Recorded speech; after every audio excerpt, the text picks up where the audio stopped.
Thank you all so much for joining today.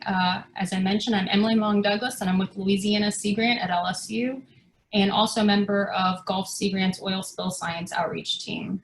This is our webinar, Breaking It Down, Oil and the Environment.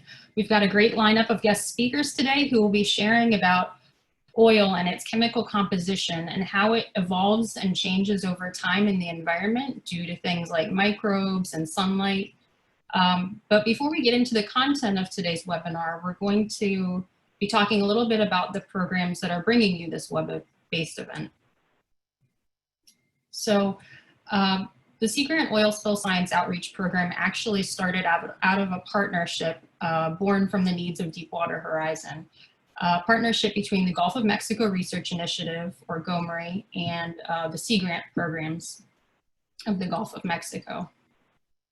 So GoMRI, as you might already be familiar, is a $500 million investment by BP from non-penalty funds. So it's completely separate from the Restore Act.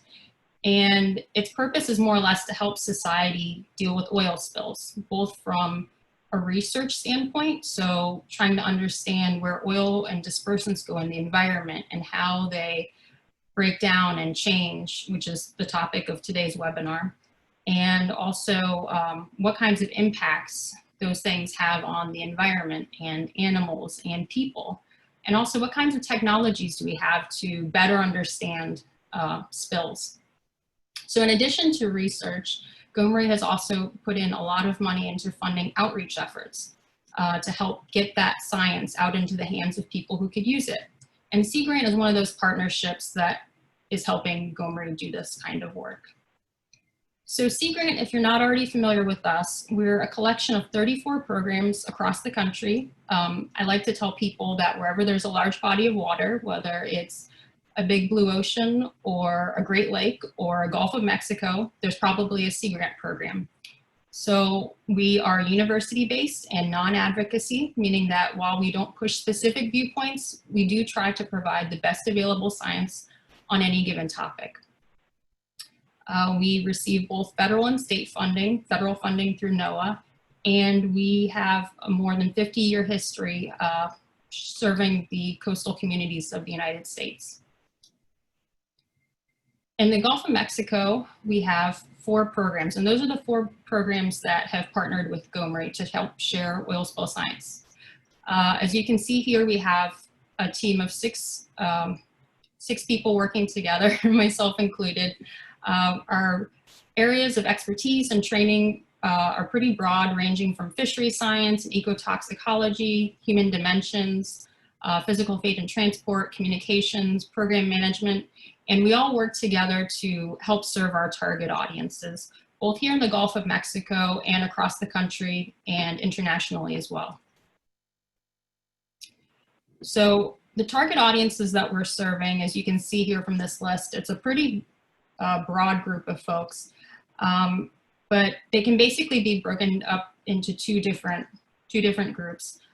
Those who could use technical information for on-the-job decision-making, and those who depend on a clean and healthy Gulf of Mexico, but a lot of times are left out of that flow of information.